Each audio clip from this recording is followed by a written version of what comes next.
الله من الشيطان الرجيم. بسم الله الرحمن الرحيم. يا أيها الذين آمنوا خذوا حذركم فانفروا ثبات أو انفروا جميعا. صدق الله مولانا العظيم.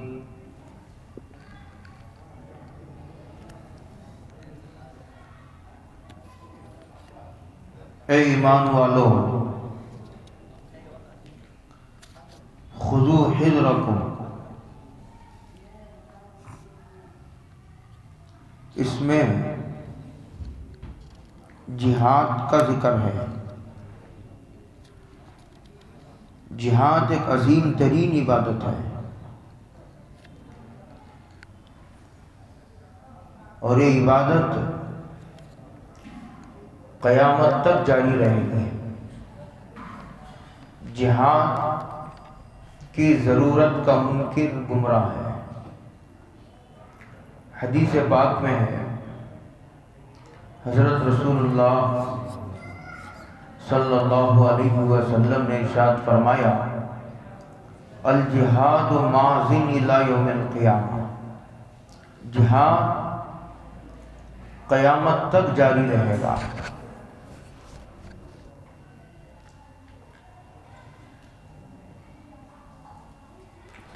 اگر اس کے شرائط پائے جائیں تو وہ تمام تفصیلات حدیث کی اور سیر کی کتابوں میں موجود ہیں۔ پہلے تو جہاد کی ضرورت کو سمجھانے کی ضرورت پڑتی تھی، لیکن اب دنیا نے خود یہ ثابت کر دیا کہ جہاد کے بغیر دنیا سے فتنے و فساد اور شر پسند عناصر کا خاتمہ تقریباً ناممکن ہے۔ اس پر تفصیلی کلام کیا گیا ہے اور ہزاروں صفحات اس پر لکھے گئے ہیں۔ اس میں یہ کہا جا رہا ہے، جب جہاد کا موقع آئے تو اے ایمان والو خذوا حذرکم،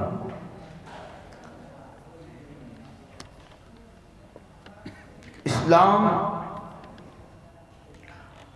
اسباب کے استعمال کا منکر نہیں ہے، بلکہ دنیا میں اللہ کی قدرت اسباب کے پردے میں ظاہر ہوتی ہے،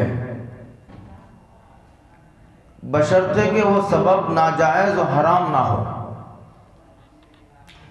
اس لیے کہ اللہ سبب کے محتاج تو نہیں ہے۔ یہ بہت اچھی طرح سمجھ لیجیے میرے اس جملے کو۔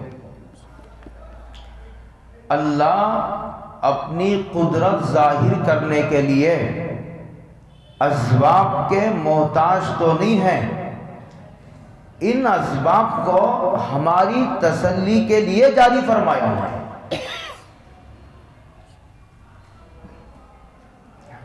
اس لیے کہ ہر آدمی کے اندر وہ قوت برداشت، تحمل، صبر نہیں ہوتا، تو کچھ نہ کچھ سبب اسے حاصل ہو تو اس کے دل میں جماؤ اور ٹھہراؤ باقی رہتا ہے، اس کے قدم لرزتے نہیں، اس کے قدموں میں تزلزل نہیں پیدا ہوتا۔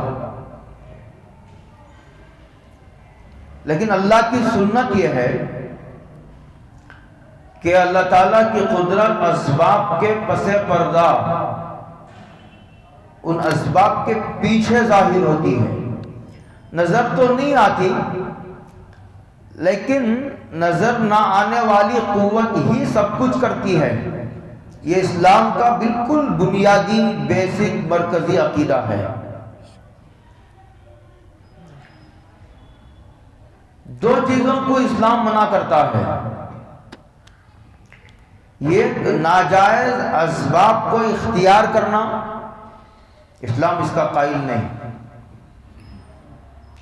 دوسرا، اسباب میں ایسا لگ جانا کہ مسبب الاسباب یعنی خدا، اس سے آدمی غافل ہو جائے۔ خالق الاسباب، اسباب کے پیدا کرنے والے اور بنانے والے کو ہی نظر انداز کر دے۔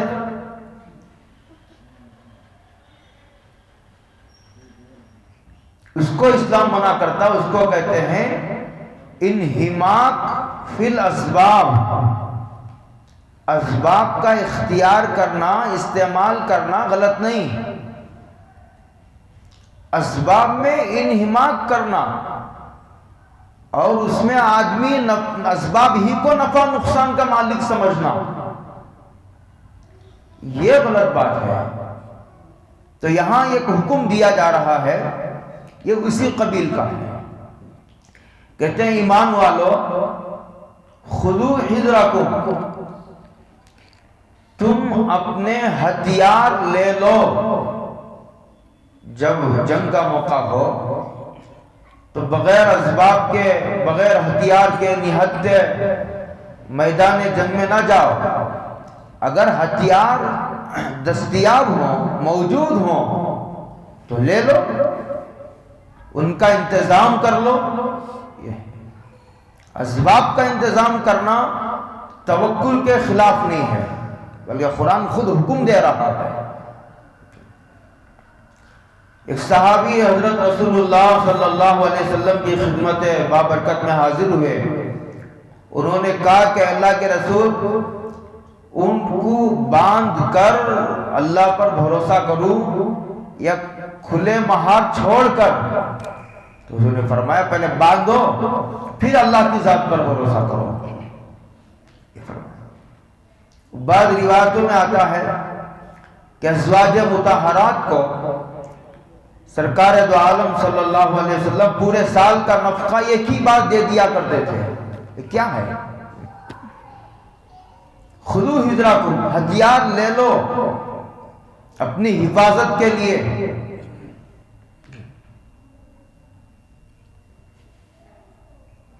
جہاں تک ہو سکے، جتنی تمہارے قدرت میں ہو بات، اتنے حفاظت کے انتظامات کر لو۔ ایک تفسیر اس کی یہ ہے۔ دوسری تفسیر اس کی یہ ہے کہ دشمن کی سازشوں، مکاریوں اور ان کے منصوبوں پر گہری نظر رکھو۔ خذوا حذرکم، تاکہ اپنی حفاظت میں تمہیں مدد ملے۔ جب دشمن کے منصوبوں کا اندازہ ہو جاتا ہے تو آدمی کو اپنی حفاظت کا انتظام کرنا نسبتاً آسان ہو جاتا ہے۔ دوسرا، بیان تو قرآن کو یہ کرنا ہے کہ نکلو جہاد میں، لیکن جہاد کا تذکرہ کرنے سے پہلے اپنی حفاظت کی طرف توجہ دلانا، اپنی حفاظت کے انتظامات کی طرف متوجہ کرنا، یہ غایت درجہ شفقت کی بات ہے۔ یہ غایت درجہ شفقت کی بات ہے، اس لیے اس کو مقدم کیا گیا ہے۔ آگے کہتے ہیں فَانْفِرُوا ثُبَاتٍ أَوْ انْفِرُوا جَمِيعًا، تم چاہے گروہ در گروہ نکلو یا پورے اکٹھے مل کر نکل جاؤ۔ مثلا 1000 آدمی تیار ہو گئے جہاد کو جانے کے لیے، اب ایک شکل تو یہ ہے کہ پورے 1000 آدمی اکٹھے ہو کر میدان جنگ کی طرف چلے، ایک شکل یہ ہے۔ یہ دوسری شکل یہ ہے کہ پورے ایک بار 1000 نہ جائیں، 100 کا، 50 کا، 25 کی چھوٹی چھوٹی جماعتیں، دستے جائیں، جیسا موقع ہو، جیسی مصلحت کا تقاضا ہو، لیکن اکیلے نہ جاؤ، یا تو پورے اکٹھے جاؤ یا چھوٹی چھوٹی ٹکڑیوں میں بٹ کر جاؤ۔ تنہا میدان جنگ میں جانا اپنے آپ کو خطرات کے حوالے کرنا ہے۔ یہ ہے اس آیت کا مضمون۔ فَانْفِرُوا ثُبَاتٍ، خطرہ آ ہی گیا تو اب کیا ہے اس کا حل؟ مول لینا ہی پڑے گا، آ گیا تو۔ لیکن آدمی ایسے اسباب اختیار کرے کہ جس سے آدمی خطرے میں پڑ جائے، اس کو اسلام میں پسندیدہ نہیں کیا گیا۔ سلام ہو شاہ عبد القادر دہلوی رحمت اللہ علیہ پر، قرآن کریم کی وہ آیت جو سورہ بقرہ میں آئی ہے، الذین اذا اصابتہم مصیبہ، اس کا ترجمہ کیا ہے جب مصیبت آپ پکڑے تو۔ مصیبت مول لینا نہیں، مصیبت کی دعا نہیں کرنا، یہ جرأت کی بات ہوتی ہے۔ آدمی کو تو عافیت مانگنی چاہیے، اللہ سے آسانیاں مانگنی چاہیے، عزت مانگنی چاہیے آدمی کو اللہ سے برکت کا سوال کرنا چاہیے۔ مشقت کی راہ اختیار کرنا یہ نہ سنت کی اتباع ہے اور نہ کوئی دانش مندی ہے۔ حدیث پاک میں آتا ہے اذا ابتلی ببلیۃین فلیختر اهونہما، اگر یہ کام کے کرنے کے 2 راستے سامنے آ جائے، یہ اس میں مشکل ہو اور دوسرا آسان ہو، تو حضرت رسول اللہ صلی اللہ علیہ وسلم آسان راستے کو اختیار فرماتے ہیں۔ یہی بندگی کا تقاضا ہے، یہی بات بندگی کے زیادہ قریب ہے، بندے کو یہی بات زیادہ سجتی ہے۔ تو فَانْفِرُوا ثُبَاتٍ أَوِ انْفِرُوا جَمِيعًا، مصیبت آ جائے تو صبر کرنا ہے۔ آگے ایک دوسرا مضمون ہے، وَإِنَّ مِنْكُمْ لَمَن لَّيُبَطِّئَنَّ، مسلمانوں کو پہلے سے آگاہ کیا جا رہا ہے، بلا شبہ تم میں سے بہت سارے لوگ ایسے بھی ہوں گے جو جہاد میں جانے سے جی چرائیں گے،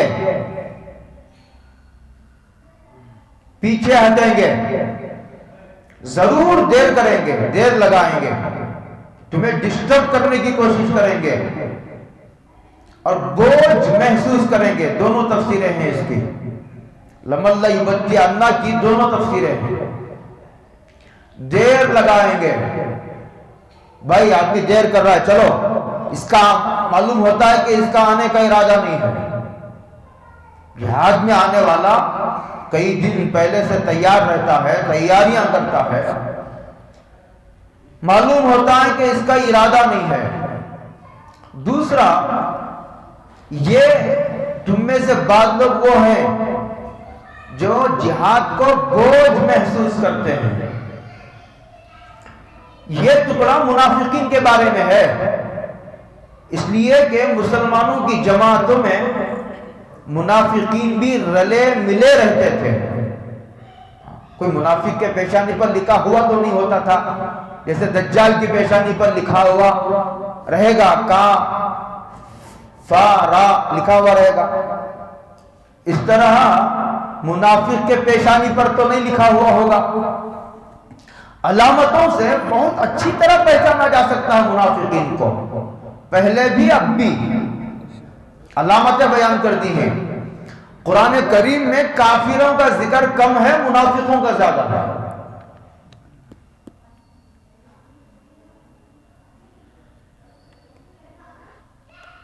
اچھا، یہ کہہ کر قرآن ہم کو کیا کہنا چاہتا ہے؟ یہ ہے سوال۔ ہم کو یہ کہنا چاہتا ہے جہاد سے جی چرانا نفاق ہے، جہاد کو ضرورت پڑنے پر بوجھ محسوس کرنا یہ منافق ہی کر سکتا ہے۔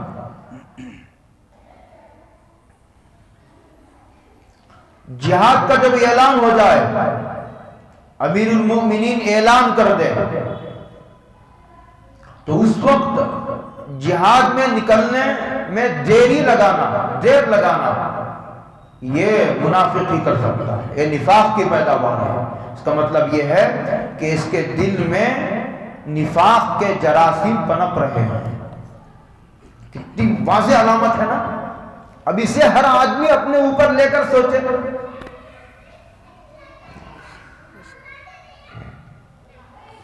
یہ جان بھی اللہ کی ہے، یہ مال بھی اللہ کا ہے، یہ اب ہمارا نہیں ہے، ہم نے اللہ کو دے دیا ہے۔ یہ جب ضرورت پڑے ہم مال دے دیں گے، جب اللہ کا حکم ہو، مطالبہ ہو، تمہاری جان کی ضرورت ہے میرے دین کے لیے، تو ہم جان بھی نچھاور کر دیں گے، جہاد کو نکل جائیں گے۔ لیکن جو آدمی بھی میدان جہاد میں جائے گا وہ ضرور مرے گا، ایسا کوئی ضروری نہیں ہے۔ جہاد موت کا یقینی سبب نہیں ہے۔ ہزاروں لوگ میدان جہاد میں جاتے ہیں اور پھر پوری زندگی میدان جہاد میں رہتے ہیں اور بستر پر ان کی موت آتی ہے۔ خالد بن ولید کا جملہ میں ہمیشہ سنایا کرتا ہوں تسلی کے لیے، کہ جب مرض الوفات میں حضرت مبتلا ہوئے، یہ وہ جلیل القدر صحابی ہیں جن کی زندگی کا بیشتر حصہ جہاد میں گزرا۔ ایران اور روم یہ دو سپر پاور طاقتیں تھی اس وقت کی، اللہ نے ان کے دست حق پرست پر اس کو فتح عطا فرمائی تھی۔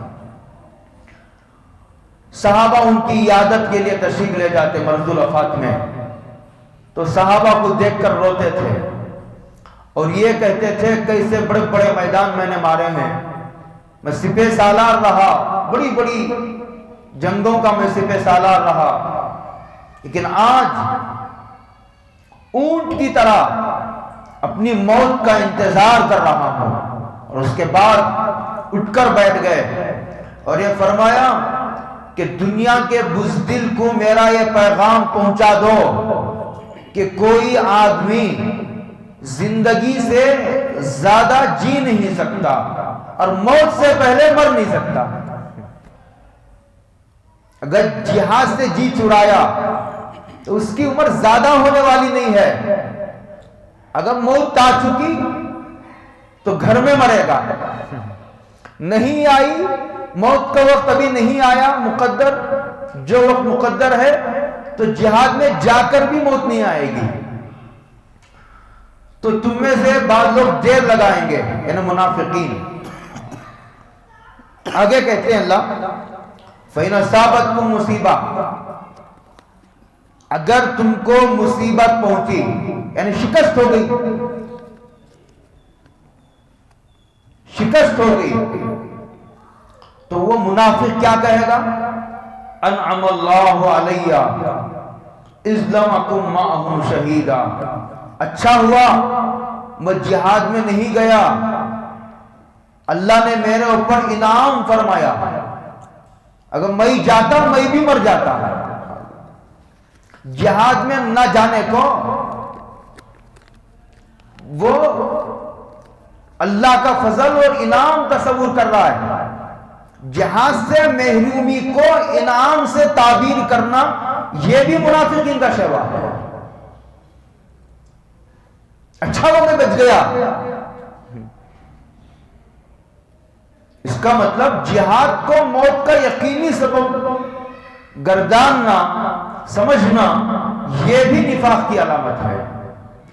تبھی تو آدمی کا حوصلہ کمزور پڑتا ہے، جب آدمی یہ سمجھتا ہے کہ میں جہاد میں جاؤں گا تو ضرور مر جاؤں گا، تو آدمی کے حوصلے پست ہو جاتے ہیں، آدمی کی ہمت جواب دینے لگتی ہے۔ یہ سب اس کا نفاق کہلوا رہا ہے، جہاد سے جی چرانے کو کہ اچھا ہوا میں جہاد میں نہیں گیا، جاتا تو میں بھی مر جاتا، شکست ہو گئی، اللہ کا مجھ پر فضل ہوا۔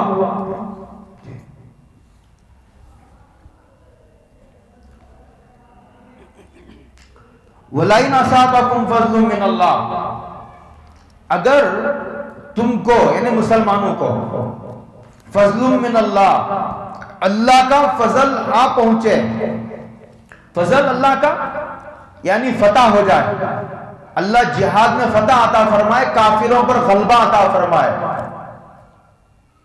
اللہ نے یہاں فتح کو فضل سے تعبیر کیا ہے، اس لیے کہ جنگ میں فتح جو ہوتی ہے وہ اسباب کی وجہ سے نہیں ہوتی، وہ اللہ کی نصرت کی وجہ سے ہوتی ہے۔ اللہ کی تائید سے ہی آدمی کو فتح حاصل ہوتی ہے۔ اسباب کی قلت و کثرت فتح کا سبب نہیں ہے، پیچھے اللہ کی نصرت کار فرما ہوتی ہے، کچھ پناہی کرتی ہے۔ اسی لیے کہا کہ تم اسباب اختیار تو کرو، لیکن فتح کو اسباب کا نتیجہ نہ سمجھو، فتح کو اللہ کے فضل کا نتیجہ سمجھو، وہ اللہ کی مشیت کے تابع ہے۔ کبھی ایسا بھی ہوتا ہے نا، جیسے جنگ حنین میں ہوا، بدر میں اللہ کی مدد حاصل کرنے کا طریقہ بتایا گیا ہے، میں انشاءاللہ کبھی تفصیل کروں گا۔ احد میں آئی ہوئی مدد واپس کیسے جاتی ہے اسے بیان کیا گیا ہے۔ حنین میں مدد کو روک لیا جاتا ہے، کیوں روک لیا جاتا ہے اس کا بیان ہے۔ ان تینوں جنگوں کو ملا کر سمجھنا چاہیے۔ بدر میں اللہ کی نصرت حاصل کرنے کے شرائط کو بیان کیا گیا ہے کہ مدد اللہ کی کیسے لی جاتی ہے۔ احد میں جو مدد آئی تھی وہ واپس کیسے جاتی ہے، کیا حرکتیں سرزد ہوتی ہیں تو مدد واپس جاتی ہے، اس کا بھی قرآن میں ذکر ہے۔ حنین میں مدد کو روک لیا جاتا ہے، کیوں روک لیا جاتا ہے اس کا ذکر ہے۔ تو کبھی ایسا بھی ہوتا ہے نا کہ بہت بڑی طاقت ہے، بہت بڑی تعداد ہے، لیکن پھر بھی شکست ہوئی۔ تو جب تم کو اللہ کا فضل آ پہنچتا ہے، یعنی فتح ہو جاتی ہے، تو تب کیا کہتا ہے منافق؟ لَيَقُولَنَّ كَأَن لَّمْ تَكُن بَيْنَكُمْ وَبَيْنَهُ مَوَدَّةٌ، ایسا یہ خود غرضی کے ساتھ کہتا ہے جیسے اس کے اور تمہارے درمیان کوئی تعلق ہی نہ رہا ہو، گویا آپ جو جہاد میں جا رہے تھے اس کی اس کو خبر ہی نہ ہوئی ہو۔ اس طرح ایک تجاہل عارفانہ برتتے ہوئے وہ یوں کہتا ہے کنتم یا لیتنی کنت معہم، ارے کیا ہی اچھی بات ہوتی جو میں بھی ان کے ساتھ شریک ہو جاتا۔ ایسا کہہ رہا ہے جیسا کہ اس کو خبر ہی نہ ہو،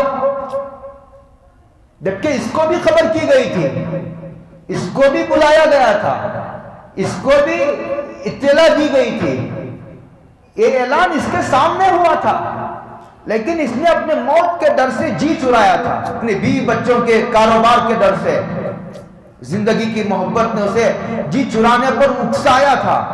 اور اب ایسا کہہ رہا ہے جب صحابہ کو فتح اللہ نے نصیب فرمائی، گویا ان کو جانتا ہی نہ ہو، کوئی تعلق ہی نہ رہا ہو۔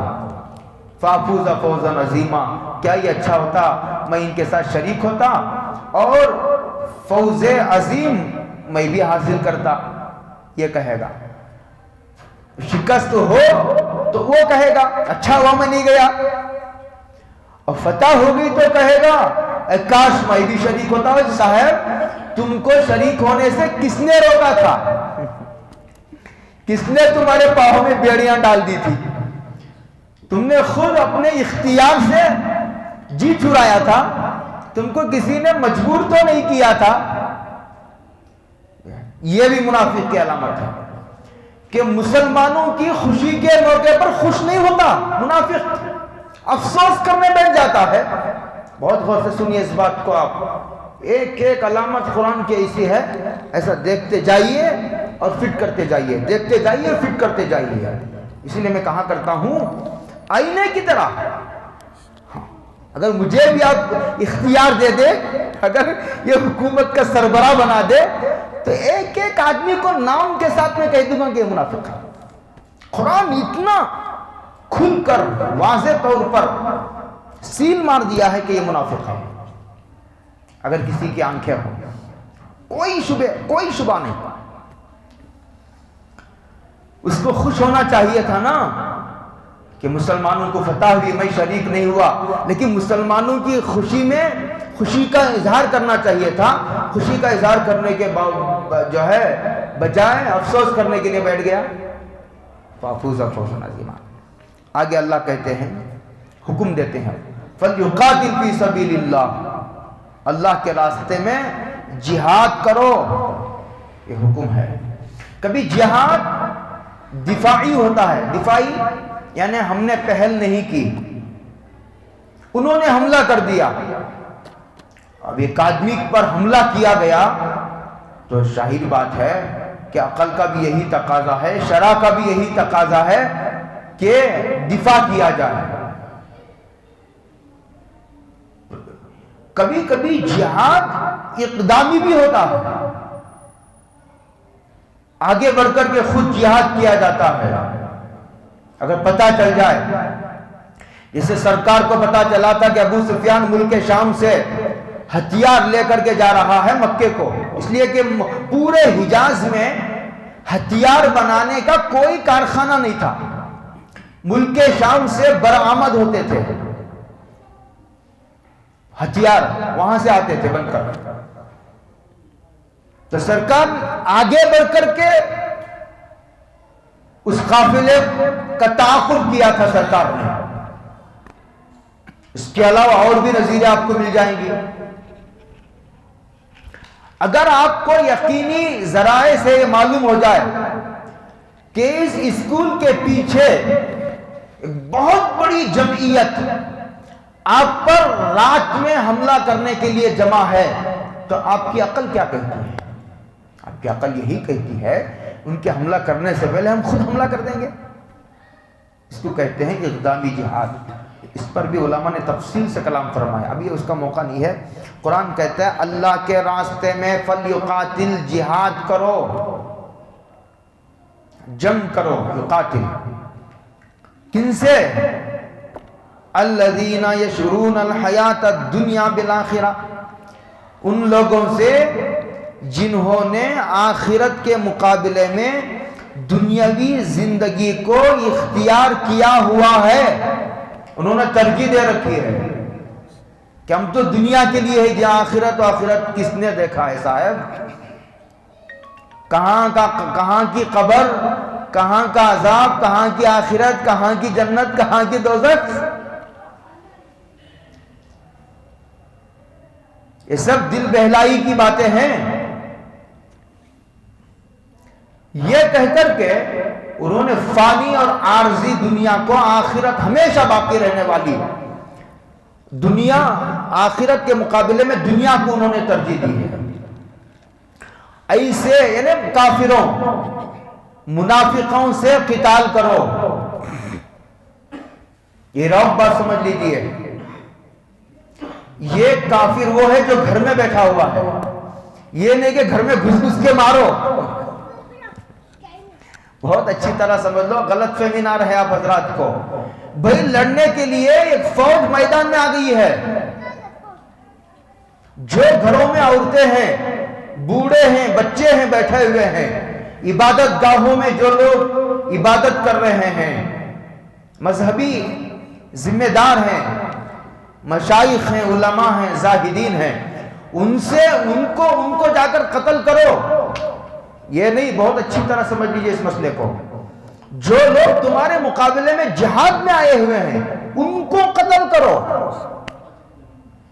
بتائیے کیا یہ عقل کا تقاضا نہیں ہے کہ یہ ایک آدمی تم کو قتل کرنے کے لیے آئے اور پھر ہم کو یہ سبق پڑھایا جائے کہ تم اس کو نہیں مارنا چاہیے؟ ہاں بتائیے وہ پاگل ہے نہیں ہے؟ یہ ایک آدمی فیصلہ کر چکا ہے کہ تمہاری گردن اڑا دوں گا. تو عقل کا تقاضا یہ ہے کہ آدمی اپنی حفاظت کے لیے اس پر حملہ کر دے. وَمَن يُقَاتِلْ فِي سَبِيلِ اللَّهِ، اسے بھی ذرا اچھی طرح سے سن لیجئے، سمجھ لیجئے. اور جو لوگ اللہ کے راستے میں جہاد کرتے ہیں فَيُقْتَلْ، جہاد میں جانے کے بعد دو شکلیں ہو سکتی ہیں. گزشتہ اس سے پہلے کی تفسیر میں نے اس پر بڑی تفصیل سے روشنی ڈالی ہے. جو بھی جہاد میں جائے گا یا تو غالب ہو کر آئے گا، اللہ اسے غلبہ عطا فرمائیں گے. اسے تو سارے لوگ سمجھتے ہیں کہ غلبہ کامیابی ہے. غلبہ کیا ہے؟ لیکن ایک آدمی جہاد میں گیا، جنگ ہار گئے، شہید ہو گیا. جیسے بدر میں بھی شہید ہوئے، احد میں بھی شہید ہوئے. بدر میں کم ہوئے، احد میں زیادہ ہوئے. عموماً مسلمانوں کو یہ بات نہیں سمجھ میں آتی کہ شہادت بھی کامیابی ہے. زندگی باقی ہے تو اللہ غلبہ عطا فرماتے ہیں. موت کا وقت آ چکا ہے تو شہادت کا مقام عطا فرماتے ہیں. یہ دونوں کامیابی کی شکلیں ہیں. کامیابی کی دو شکلیں ہیں. بس اللہ کا حکم پورا ہوا. اللہ نے کہا تھا جہاد میں نکلو، نکل گئے. اللہ کی رضا کے ساتھ موت کا آنا یہ بہت بڑی کامیابی ہے، صرف کامیابی نہیں. ساری زندگی آدمی کیوں جیتا ہے؟ اس لیے اچھی جیتا ہے کہ موت اللہ کی رضا کے ساتھ آئے. اس حالت میں موت آئے کہ اللہ بندے سے راضی ہو. تو شہادت کا مقام یہ اللہ کی رضا کا مقام ہے، مقام رضا ہے. تو جہاد میں جانے کے بعد دو ہی شکلیں، یا تو غالب ہو کر آئے گا واپس یا شہید ہو جائے گا. فَيُقْتَلْ او یغلب، یا غالب ہو جائے گا. ایک تیسری شکل ہے بھاگنے کی. قتل بھی نہیں ہوا، غالب بھی نہیں ہوا، میدان جہاد چھوڑ کر بھاگ گیا. چونکہ قرآن کریم اس کی نہ ترغیب دینا چاہتا ہے اور نہ مسلمان کی شان سے، یہ بات مسلمان کی شان کے مطابق ہے، اسی لیے اس شکل کو ذکر ہی نہیں کیا قرآن. بھائی دو ہی شکلیں ہیں، یا تو شہید ہو جاؤ لڑتے لڑتے، یا نہیں تو غلبہ حاصل ہو جائے گا تمہیں. یہ دیکھ کر کہ بھئی اب تو ہم شہید ہو جائیں گے، مر جائیں گے، میدان سے پیٹ پھیر کر بھاگ جانا یہ گناہ کبیرہ ہے. فَلَا تُوَلُّوهُمُ الْأَدْبَارَ قرآن کریم میں ہے، گناہ کبیرہ ہے. اچھا جہاد میں جاؤ گے تو ہم کیا دیں گے تمہیں؟ اللہ کہتے ہیں فَسَوْفَ نُؤْتِيهِ أَجْرًا عَظِيمًا. دنیا میں یا تو ہم غلبہ دیں گے یا مقام شہادت دیں گے. دونوں کامیابی کی ہی شکلیں ہیں. کامیابی کی دو شکلیں ہیں. چاہے اس شکل میں کامیابی مل جائے، چاہے اللہ کامیابی کی یہ شکل مقدر فرما دے. سراسر نفع ہے، نقصان کسی شکل میں نہیں ہے. یہ بات کا مراقبہ کر لیجئے. اور آگے اللہ نے کہا دنیا میں غلبے کا ہم وعدہ نہیں کرتے. بہت غور سے سمجھیے اس آیت کے اس ٹکڑے کو. دنیا میں ہم غلبے کا ہی وعدہ، جیسا موقع ہوگا، جو مصلحت ہوگی ہم تو وہ کرنے والے ہیں. لیکن وعدہ، لیکن دونوں شکلوں میں نقصان کسی میں نہیں ہے. چاہے شہید ہو جاؤ چاہے غالب ہو جاؤ.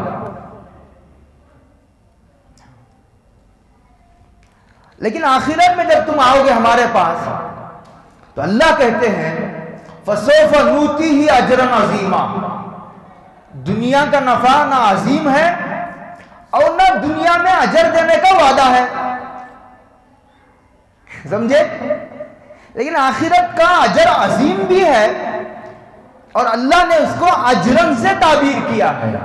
بھائی میں نے ایک نوکر کو تنخواہ بات کر کے مقرر کر دیا، تم کو فلاں کام پر میں لیتا ہوں، ماہانہ 20,000 روپے دوں گا۔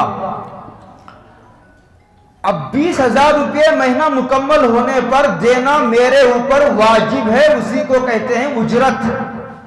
قرآن نے یہاں وہی لفظ استعمال کیا، ہم ان کو اجرن عظیمہ دیں گے، چونکہ اجرت کا دینا صاحب معاملہ پر واجب ہے۔ گویا اللہ نے یقین دہانی کرائی ہے کہ اگر شہید ہو کر ہمارے پاس آ جاؤ گے تو ہم تم کو ضرور بالضرور اجر عظیم دیں گے۔ جیسے قرآن نے ایک جگہ کہا اگر تم اللہ کو قرض دو گے، قرآن کو کہنا یہ تھا کہ تم اللہ کے راستے میں خرچ کرو، لیکن قرآن نے اسے قرض کے لفظ سے تعبیر کیا۔ تم میں کون ہے جو اللہ کو قرض دے گا؟ اگر تم میں اللہ کو کوئی قرض دے گا تو دیکھو تم نے مجھے ہدیہ دیا، گفٹ، واپس لوٹانا میرے اوپر ضروری نہیں ہے، سمجھ رہے نا میری بات؟ اور یہ چیز ہوتی ہے عاریت، ایک ہوتا ہدیہ، آپ نے مجھے فون گفٹ دے دیا حضرت، یہ آپ کی خدمت میں ہدیہ ہے، اس کا واپس کرنا میرے اوپر ضروری نہیں اور نہ اس کا بدلہ دینا ضروری ہے، یہ ہو گیا ہدیہ۔ اور یہ چیز ہوتی ہے عاریت، کسی سے میں نے کوئی چیز لی، جیسے بڑے بڑے جو ہوتے ہیں شتل، کیا کہتے ہیں اسے، جس میں بریانی پکائی جاتی ہے، کہا ہماری بیٹی کا رسم ہے، منگنی ہے، ہمارے پاس بڑی شتل نہیں ہے، وہ دے دیجئے، رسم ہونے کے بعد کل واپس لوٹا دوں، اسے کہتے ہیں عاریت۔ لیکن جو ہوتا ہے قرض، میں نے آپ سے قرض لیا تو میرے اوپر اس قرض کا لوٹانا فرض ہے، واجب ہے۔ اسی طرح اجرت، مزدور کی اجرت دینا مالک پر واجب و فرض ہے۔ قرآن نے کہا کہ جہاد کا بدلہ اور اجر بھی معمولی اجر نہیں، اجرن عظیما، اجرن عظیما، اجرن عظیما۔ جب آدمی شہید ہوتا ہے، روایتوں میں آتا ہے کہ جنت کی حور اسے جنت کا شربت لا کر کے پیش کرتی ہے، اور ایسا معلوم ہوتا ہے کہ چونٹی نے کاٹ لیا، زیادہ تکلیف بھی نہیں ہوتی۔ اور روایتوں میں عجیب بات آئی ہے کہ جنت میں جانے کے بعد کوئی آدمی واپس آنے کی تمنا نہیں کرے گا، لیکن جو شہید نوجوان ہوگا اس کی یہ تمنا ہوگی کہ اے اللہ مجھے دوبارہ دنیا میں بھیجیے، پھر شہادت عطا فرمائیے، اور پھر بھیجیے، پھر شہادت کا مقام عطا فرمائیے، یہی سلسلہ جاری رہے۔ تو بتائیے کیا مزہ آتا ہوگا شہادت میں؟ پرندوں کی شکل میں ان کی روح ہے، جنت کا سیر کرتا، ابھی فیصلہ نہیں ہوا، ابھی حساب کتاب بھی نہیں، میدان محشر بھی نہیں، پل صراط بھی نہیں رکھی گئی، ان کا یہ اعزاز ہوگا شہید کا کہ ابھی وہ مرنے کے بعد پرندوں کی شکل میں ان کی ارواح جنت کا سیر کرتی رہیں گے۔ یہ مقام ہے، اجر دیں گے۔ اور اللہ کہتے ہیں ہم نے شہیدوں کو اجر عظیم دینے کو ہمارے اوپر ہم نے واجب کر لیا ہے۔ اللہ پر کوئی آدمی کسی چیز کو واجب تو نہیں کر سکتا، لیکن وہ خود اپنے اوپر کسی چیز کو واجب کر لے تو اسے روک بھی کون سکتا ہے؟ اس کی مرضی، جو چاہے کرے۔ سمجھ میں آیا؟ وَمَا لَكُمْ لَا تُقَاتِلُونَ فِي سَبِيلِ اللَّهِ، تم کو کیا ہو گیا کہ تم، کیا عذر ہے کہ تم اللہ کے راستے میں جہاد نہیں کرتے؟ اللہ کے کلمہ بلند کرنے کے لیے، اعلاء کلمت اللہ کے لیے کیا ہو گیا؟ کیا عذر ہے؟ عذر ہو تو ہم خود چھوٹ دیے دیتے ہیں۔ والمستضعفین من الرجال، اور کمزوروں کی خاطر مظلوموں کی، کمزور مظلوموں کا عنوان ہے۔ مظلوموں کمزور، مکے میں جب حضور ہجرت کر کے چلے گئے تو بہت سارے مسلمان مکے میں رہ گئے، اس میں مرد بھی تھے، عورتیں بھی تھیں، بچے بھی تھے، ان کے پاس سامان بھی نہیں تھا اور اسی طرح اسباب نہیں تھے، اور بعض ایسے لوگوں کے ہاتھوں میں پھنس گئے تھے کہ وہ جانا چاہے تو بھی ممکن نہیں تھا، پھنس گئے تھے مکہ میں۔ تو قرآن کریم نے کہا تمہیں کیا ہو گیا کہ تم جہاد نہیں کرتے؟ حالانکہ اس کا داعی موجود ہے۔ کیا موجود ہے؟ داعی، یعنی تقاضا ہے جہاد کا، تقاضا موجود ہونے کے باوجود کیوں نہیں کرتے؟ کیا عذر ہے تمہیں؟ اور ان کمزوروں اور مظلوموں کے، جن میں مرد بھی ہیں، عورتیں بھی ہیں، بچے بھی ہیں، ان کی خاطر کیوں جہاد نہیں کرتے؟ حالانکہ مظلوموں کے لیے جہاد کرنا تقاضا ہے۔ جہاں ظلم ہو رہا ہو، ظالم کے خلاف جہاد کرنا کا تقاضا ہوتا ہے ان مسلمانوں کی خاطر، جو یہ دعا کر رہے تھے الذین یقولون، اے اللہ، الذین، جو لوگ یوں کہہ رہے تھے ربنا، اے ہمارے پروردگار، اخرجنا من هذه القرية، قریہ سے مراد مکہ، ہمیں اس مکہ سے نکال دیجئے۔ اخرجنا، نکالنا ذلت کے لیے بھی ہوتا ہے، جیسے اسکول سے نکال دیا جاتا ہے، نوکری سے نکال دیا جاتا ہے، شیطان کو آسمانوں سے راندہ درگاہ بنا دیا گیا، لیکن ہر نکلنا، جیسے جیل سے آدمی کو نکال دیا گیا، تو ذلت تو نہیں ہے، تو عزت ہے۔ تو کہا ربنا اخرجنا من هذه القرية، ان لوگوں نے دعا کرتے تھے اے اللہ اس مکے سے، اس قریے سے ہمیں نکال دیجئے، الظالم اہلها، جس کے رہنے والے ظالم ہیں، اور یہ کہتے تھے وجعل لنا من لدنک ولیا، اے اللہ وجعل لنا من لدنک ولیا، اور ہمارے لیے غیب سے، من لدنک اپنی طرف سے، غیب سے کوئی دوست ہمیں دے دیجئے، وجعل لنا من لدنک نصیرا، اور اے اللہ غیب سے ہمارا کوئی مددگار و حمایتی بھیج دیجئے۔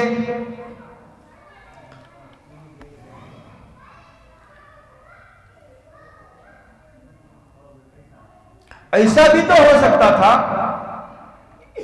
کہ اللہ کوئی مکے والوں پر عذاب بھیج کر ان مظلوم مسلمانوں کی مدد کرتا، اس کے بجائے قرآن کے دعا نقل کرنے کا منشا یہ ہے، ہماری مدد کا ایک طریقہ تو یہ ہے کہ فرشتوں کو بھیج کر مدد کراتے ہیں، ایک طریقہ یہ ہے کہ ہمارے بندوں میں سے جو با توفیق بندے ہیں ان سے ہم کام لیں گے، یہی ہماری سنت ہے، اصل سنت ہماری یہی ہے،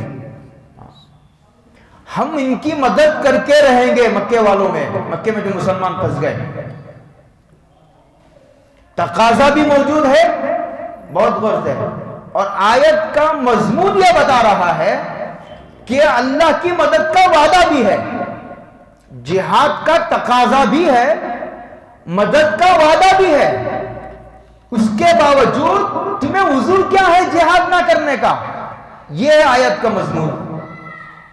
ہاں ایسا ہوتا ہے، تو ہم کسی نیک بندوں کو توفیق دے کر تمہاری مدد کے لیے کھڑا کریں گے، آسمان سے خزانے پھینک دیتے نہیں، اس کے بجائے حضرت خدیجہ کو کھڑا کیا، حضرت عبد الرحمن بن عوف کو حضور کی مدد کے لیے اللہ تعالیٰ نے کھڑا کیا، حضرت صدیق اکبر کو، عثمان غنی کو رضی اللہ تعالیٰ عنہ اجمعین۔ یہ اللہ کی سنت ہے، مخلوق سے کام لیتے ہیں۔ اگر تم مدد نہیں کرو گے پھر ہم دوسروں کو توفیق دے کر تمہیں راستے سے ہٹا دیں گے، دوسروں کو توفیق دے کر اس سے ہم کام لیں گے۔ ویٹنگ میں ہیں ہمارے پاس تو لوگ، دعائیں کر رہے ہیں.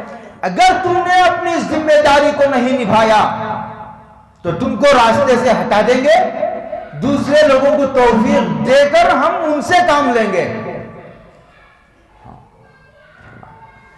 ہاں, کام لینے کے بعد بھی کبھی ایسا ہوگا کہ غلبہ عطا فرمائیں گے, کبھی نہیں فرمائیں گے, کبھی کافروں کو ہی غلبہ دے دیں گے. لیکن کافروں کو جو غلبہ ہوگا, کافروں کو جو غلبہ ہوگا وہ فتح نہیں کہلاتی, وہ استدراج کہلاتا ہے. کفر کے باوجود, یہ بہت سمجھنے کی بات ہے, کفر کے باوجود, گناہوں کے باوجود, لوگ کہتے ہیں نا یار یہ مولوی صاحب ڈراتے رہتے ہیں, نماز نہیں پڑھو گے تو یہ ہوگا, یہ ہوگا, وہ ہوگا. ہمیں تو کچھ بھی نہیں ہوا, ہمارے تو روزانہ ترقی ہو رہی ہے, روزانہ ترقی ہو رہی ہے. زہر کھانے کے بعد ڈاکٹروں کا کہنا یہ ہے قے ہو جائے تو اس کے بچ جانے کے امکانات ہیں, چانسز ہیں. زہر کھا لینے کے بعد اگر قے نہ ہوئی, بچنے کی کوئی شکل نہیں. اس طرح گناہ سرزد ہوا, لگا تھپڑ, سزا فوراً ملی, تو یہ اللہ کی شفقت کا معاملہ ہے. گناہوں اور کفر کے باوجود آدمی پر فتوحات کے دروازوں کا کھلا رہنا یہ اللہ کی سخت ترین پکڑ ہے, اس ڈرنا چاہیے. ان اخذہ علیم شدید ان بطش ربک لشدید. قرآن کریم نے کہا فلما نسوا ما ذکروا به فتحنا علیہم ابواب کل شیء.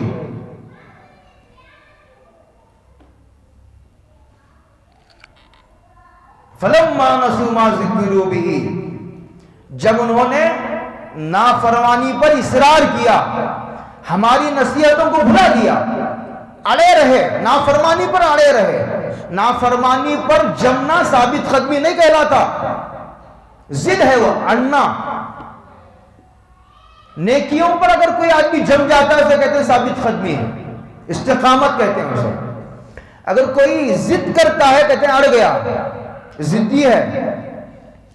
جب انہوں نے اصرار کیا اڑ گئے گناہوں پر, اللہ کی نافرمانی پر, انبیاء کی تکذیب پر, تو ہم نے کیا کیا, ہم نے ان پر ہر چیز کے دہانے کھول دیے, عزتوں کے دہانے کھول دیے.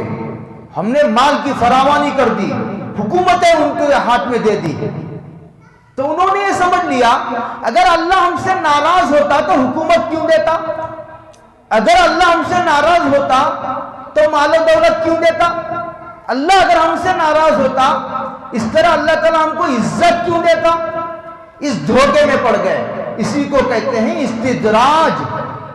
یہ سخت ترین پکڑ ہوتی ہے اللہ کی, اسی لیے آدمی کو بہت ڈرنے کی بات ہے. تو وَجَعَلْ لَنَا مِن لَّدُنْكَ وَلِيًّا وَجَعَلْ لَنَا مِن لَّدُنْكَ نَصِيرًا. اگر کوئی آدمی مظلوم ہے, آیت کا پس منظر یہ بتا رہا ہے, کسی بھی درجے میں, وہ کافروں کا مظلوم ہی ہونا کوئی ضروری نہیں. مسلمان پر بھی تو ظلم کر سکتا ہے, بھائی بھائی پر بھی ظلم کر سکتا ہے, بھائی بہن پر ظلم کر سکتا ہے, ذمہ دار اپنے ماتحتوں پر ظلم کرتا ہے. میں بہت نہیں کھولتا اسے, ورنہ مجھے تو بے شمار مثالیں اس کی یاد ہیں. تو میں اشارے میں یہ کہہ رہا ہوں, مظلوم اگر یہ دعا کرے گا, قرآن کریم کی اس آیت میں اشارہ ہے کہ اللہ تعالیٰ جو ہے اس کا کوئی مددگار دوست بھیج کر اس کی نصرت کا اللہ تعالیٰ غیب سے انتظام فرمائیں گے. وآخر دعوانا الحمدللہ رب العالمین.